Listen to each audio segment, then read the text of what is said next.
বন্ধুরা, পাকিস্তানের জনগণের ধীরে ধীরে হুঁশ ফিরতে শুরু করেছে। আপনারা জানেন যে ইন্ডিয়া ইন্দাস ওয়াটার ট্রিটিকে ক্যান্সেল করেছে। এই প্রথমবার তারা উপলব্ধি করছে যে ইন্দাস ওয়াটার ট্রিটি বা সিন্ধু জলচুক্তি সেটা স্থগিত হওয়ার জন্য তারা খুব সমস্যায় পড়তে চলেছে। আজ তাদের সংসদে এটা নিয়ে অনেক আলোচনা হয়েছে। তারপর একটা বক্তৃতা খুব ভাইরাল হচ্ছে, যেখানে এক পাকিস্তানি সেনেটর তিনি বলছেন যে মোদি আমাদের পানি বন্ধ করে আমাদের ওপর ওয়াটার বম্ব ফেলেছেন। হ্যাঁ বন্ধুরা, তারা ভারতের প্রধানমন্ত্রী মোদির কথা বলছেন। এই সাথে তারা এটাও বলছে যে এই 90% আমাদের যে খাদ্য সেটা কিন্তু ইন্দাস নদীর পানি থেকে আসে, আর যদি মোদি ওটা বন্ধ করে দেয় তাহলে আমরা না খেয়ে মরব। হ্যাঁ বন্ধুরা, তারা কাঁদতে শুরু করেছে। আর ওদিকে পাকিস্তানি সেনাবাহিনী এখনও অহংকারে ভুগছে। আপনারা যদি দেখেন তাদের সমস্ত ডিরেক্টর জেনারেল, আপনারা জানেন তাদের নাম, আমরা তাদেরকে চেনেন, তারাও বলছে যে তোমরা যদি পানি বন্ধ করে দেবে তাহলে আমরা তোমাদের নিঃশ্বাস বন্ধ করে দেব।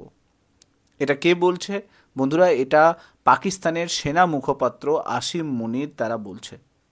আগে এরকম কথা হাফিজ সঈদ বলতো, আর এখন পাকিস্তানের সেনা সেই কথা বলছে। এর থেকে বড় প্রমাণ কি হতে পারে যে পাকিস্তান সেনাবাহিনী সন্ত্রাসবাদদের সঙ্গে কতটা ঘনিষ্ঠভাবে জড়িত রয়েছে? দুনিয়াকে আমরা বহুবার প্রমাণ দিয়েছি, তবুও দুনিয়া জিও পলিটিক্সের খেলা খেলছে। এবং আমরা অনেকবার স্পষ্ট করেছি যে পাকিস্তান সন্ত্রাসবাদকে পুষছে তাদের দেশে। যদিও ভারতের মতো দেশ, যেখানে অনেক বেশি আমরা ডেভেলপমেন্ট পজিশনে রয়েছে, তো আমরা এদেরকে গুরুত্ব দিই না। তবে বন্ধুরা, খুব ইন্টারেস্টিং একটা আর্টিকেল এসছে, যেই আর্টিকেলে দেখানো হয়েছে যে এই যে ইন্দাস ওয়াটার ট্রিটি সেটা সাসপেন্ড হয়েছে, সেটা প্রায় 1 মাস হয়ে গিয়েছে। সেই ইন্দাস ওয়াটার ট্রিটির সাসপেন্ডের কারণে পাকিস্তান কিভাবে ভুগছে। ইন্ডিয়া টুডে এক খুব সুন্দরভাবে এই আর্টিকেলটা প্রকাশ করেছে এবং অনেক স্যাটেলাইট ইমেজ প্রকাশ করেছে, যেখানে এই ইন্দাস ওয়াটার ট্রিটির কারণে যে জল, সেই জল সংক্রান্ত অনেক তথ্য সামনে এসছে। পাকিস্তানের সেনাবাহিনী এখনও অস্বীকার করছে যে এরকম কোনো জল বন্ধ হয়নি, কিন্তু বাস্তবতা হলো জল সত্যিই বন্ধ হয়েছে। কিভাবে হয়েছে সেটাও দেখাবো, ডেটা সহ দেখাবো।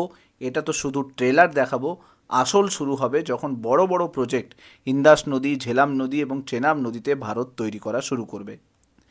এখনও কিছু বুদ্ধিমান পাকিস্তানি মানুষ আছে যারা একটু হলেও বুঝতে পারছে এবং বলতে শুরু করেছে যে এটা হলো ভারতের ওয়াটার বোম, এবং তারা কাঁদতেও শুরু করেছে রীতিমতো তাদের সংসদে। তারা কি বলছে শুনুন। हम अगर ये पानी का क्राइसिस नहीं अभी सॉल्व करेंगे तो हम भूखे मर सकते हैं। उसकी वजह ये है कि इंडस बेसिन जो है वो ही हमारा लाइफ लाइन है। 3/4 जो पानी हमारा आता है सिर्फ टोटल बाहर से आता है। हमारी 10 में से 9 लोग जो है इंडस वाटर बेसिन के ऊपर ही लाया करके अपनी जिंदगी बसर कर रहे हैं। 90% स्टेटिस्टिक्स के मुताबिक 90% जो हमारी क्रॉप्स हैं, जो हमारी फसलें हैं, वो इस पानी पे डिपेंड करती हैं। हमारे जितने पावर प्रोजेक्ट्स हैं, जितने डैम्स हैं, वो इसी पानी के ऊपर बने हैं। तो इसलिए अगर ये हम इसको हम समझते हैं कि ये एक वाटर बॉम्ब हमारे ऊपर पड़ा हुआ है, जिसको हमने डिफ्यूज करना है, इसको खत्म करना है।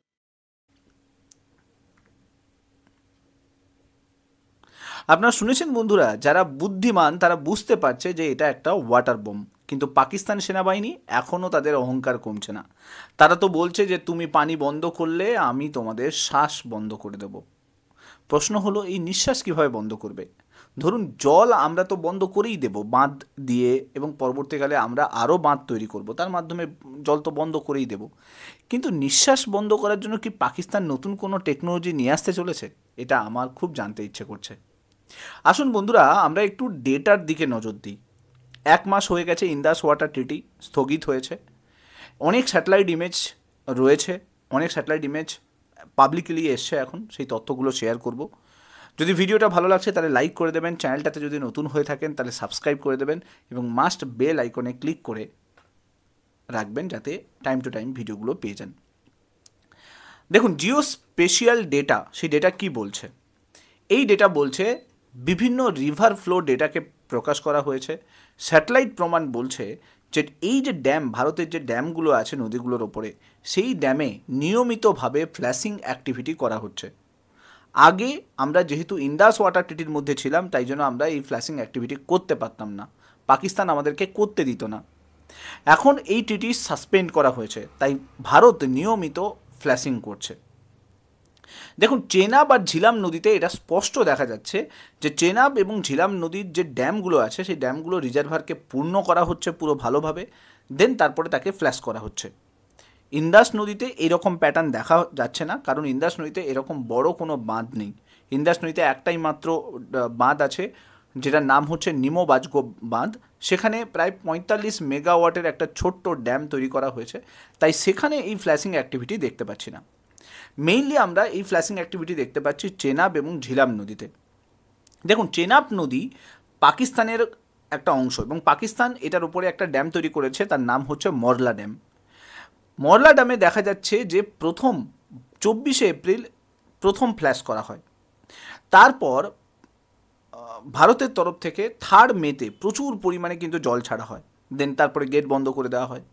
ফের 7 দিন জলকে রিজার্ভ করা হয়, ফের 10 তারিখ আবার ফ্ল্যাশ করা হয়, ছেড়ে দেওয়া হয়। ফের তারপরে 6 দিন আবার রিজার্ভ করা হয়, ফের 16 তারিখে আপনি তৃতীয় ডিপ দেখতে পাবেন, মানে 16 তারিখে আবার ছেড়ে দেওয়া হয়। ফের 6 দিন আবার রিজার্ভ করা হয়, ফের 22 তারিখ আবার রিলিজ করা হয়। এই প্যাটার্ন আপনার ঝেলাম নদীতেও দেখতে পাবেন, কন্টিনিউয়াস ফ্ল্যাশিং। অর্থাৎ যখন পাকিস্তানের জল দরকার তখন পাকিস্তানকে জল দেওয়া হচ্ছে না, আর যখন পাকিস্তানের জল দরকার নেই তখন ফ্ল্যাশ করে পাকিস্তানের জল ভরিয়ে দেওয়া হচ্ছে। বাগিরহাট ড্যামের স্যাটেলাইট ছবিও আপনি দেখতে পাচ্ছেন। এই যে জলের যে কালারটা বদলাচ্ছে, এটা বেসিক্যালি কিন্তু সেডিমেন্টসগুলো বেরিয়ে আসছে, তার কারণে কিন্তু এই স্যাটেলাইট ইমেজের জলের কালারটা আপনারা দেখতে পাচ্ছেন।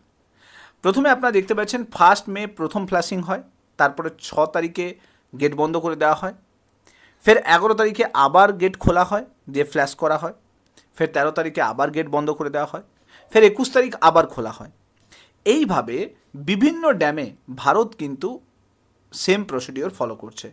কিষানগঙ্গা ড্যাম ঝেলাম নদীর ওপর দেখতে পাবেন, সেখানে ইউরোপিয়ান স্পেস এজেন্সি তারা বলছে যে 23 তারিখে গেট খোলা হয়েছিল, পুরো জল বের করে দেওয়া হয়, ফের 29 তারিখ পর্যন্ত গেটকে বন্ধ রাখা হয়, ফের 29 তারিখ আবার ফ্ল্যাশ করা হয়। সো এইভাবে ভারত কি করছে, পাকিস্তানের ওপরে যখন জল দরকার নেই তাদেরকে জল পাঠাচ্ছে, আর যখন পাকিস্তানের জল দরকার তখন জলকে রিজার্ভ করে রেখে দিচ্ছে। এই ফ্ল্যাশিং মেথড কিন্তু ইউজ করছে। এতে আমাদের কি সুবিধে হচ্ছে, এতে ভারত কি করছে, তার যে ড্যামে যে মাটি জমা হচ্ছে সেই মাটিকে হিউজ ফোর্সে জল বের করানোর কারণে সেই মাটি, সঞ্চিত মাটি, সেটা বের হয়ে যাচ্ছে, এবং সেই মাটি চলে যাচ্ছে কোথায়, পাকিস্তানে। আমাদের স্টোরেজ বাড়ছে, কিন্তু পাকিস্তানের যে ক্যানালগুলো, ইরিগেশন ক্যানালগুলো, সেগুলো মাটিতে ভরে যাচ্ছে, ইরিগেশন ক্যানালগুলো বন্ধ হয়ে যাচ্ছে। আমাদের পাওয়ার জেনারেশন আরও ভালো হচ্ছে, আমাদের হাইড্রোলিক প্ল্যান্টগুলো যেগুলো রয়েছে তার আয়ু আরও ভালো বাড়ছে। আর পাকিস্তানে কি হচ্ছে, মাঝে মাঝে বন্যা হবে, মাঝে মাঝে ওখানে ইরিগেশন ক্যানাল সব বন্ধ হয়ে যাবে, চাষবাস তো বন্ধই হয়ে যাবে, তো ভুকা মরবে এই পাকিস্তান। এ তো আমরা ট্রেলার দেখছি, এখন আরও অনেক কিছু বাকি। আমরা অলরেডি রণবীর ক্যানালের ওপরে কাজ স্টার্ট করেছি। আপনারা জানেন যে চেনাব নদী থেকে একটা ইরিগেশন ক্যানাল ভারত সরকার তৈরি করছে, যার নাম হচ্ছে রণবীর ক্যানাল। এই ক্যানালের মাধ্যমে চেনাব নদীর জলকে এরা জম্মু, সাম্বা, কাঠুয়া এই সমস্ত ডিস্ট্রিক্টে পাঠিয়ে দেওয়া হবে এগ্রিকালচার অ্যাক্টিভিটি করার জন্য।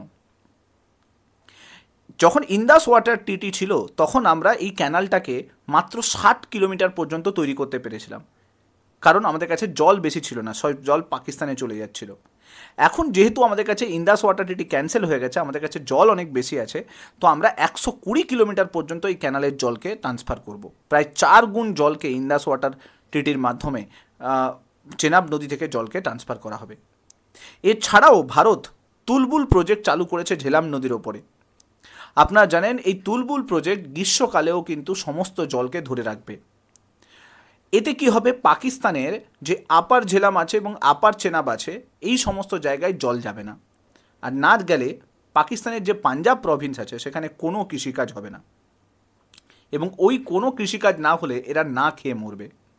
দেখুন, এই তুলবুল প্রজেক্ট আমরা 1984-এ শুরু করেছিলাম, কিন্তু তখন পাকিস্তান কি করেছিল, বিশ্ব ব্যাংকে চলে গেছিল, ওয়ার্ল্ড ব্যাংকে চলে গেছিল, দিয়ে বলছিল যে ভারত ইন্দাস ওয়াটার ট্রিটিকে ক্যান্সেল করছে, ভেঙে দিচ্ছে। তখন বিশ্ব ব্যাংকের প্রেসারে আমরা সেটাতে থেমে যাই এবং আমরা কাঙাল পাকিস্তানকে জল দিতে আবার শুরু করি। কিন্তু এখন কি হচ্ছে, এখন ইন্দাস ওয়াটার ট্রিটির সেই বাধ্যবাধকতা আর নেই। তো আমরা আবার সমস্ত ক্যানাল তৈরি করা স্টার্ট করেছি। সমস্ত চেনাব নদীর জল, ইন্দাস নদীর জল, সব জলকে ক্যানালের মাধ্যমে জম্মু কাশ্মীর সহ বিভিন্ন জায়গাতে পাঠিয়ে দেব। ভারত সরকার এটাও বলছে যে শুধুমাত্র এই ক্যানালের মাধ্যমে পাঠানো হবে না, ভবিষ্যতে এই চেনাব, বিয়াস, সুতলেজ, ইন্দাস এই সমস্ত রিভারকে ইন্টারলিঙ্কিং করে দেওয়া হবে। ওমর আবদুল্লাহ জম্মু কাশ্মীরের চিফ মিনিস্টার, তিনি বলেছেন যে কাজকে দ্রুত বাড়াতে হবে এবং দ্রুত সম্প্রসারিত করতে হবে যাতে এই পাকিস্তানের কাছে কোনো জল না পৌঁছয়। এ তো পরবর্তীকালে আরও অনেক বড় কিছু আসতে চলেছে এবং আমি আপনাদের বারবার ভিডিওর মাধ্যমে বলেছি যে জল যুদ্ধের সংকেত কিন্তু বারবার উঠে আসছে। এই পাকিস্তান এবার শুধুমাত্র পাকিস্তানের মানুষ নয়, পাকিস্তানের গভর্নমেন্ট, পাকিস্তানের সরকার, পাকিস্তানের আর্মি সবাইকে না জল খেয়ে মরতে হবে, আর ভারত সেই কাজটা শুরু করে দিয়েছে। বন্ধুরা, আশা করছি এই ভিডিওটার মাধ্যমে আপনারা অনেক কিছু জানতে পারলেন। ভিডিওটা যদি ভালো লাগে তাহলে লাইক করে দেবেন, চ্যানেলটাতে নতুন হয়ে থাকলে সাবস্ক্রাইব করে দেবেন, আর মাস্ট এই ভিডিওগুলোকে শেয়ার করতে ভুলবেন না। Thank you so much. Next ভিডিওতে আপনার সঙ্গে আবার দেখা হচ্ছে। Till then, bye by.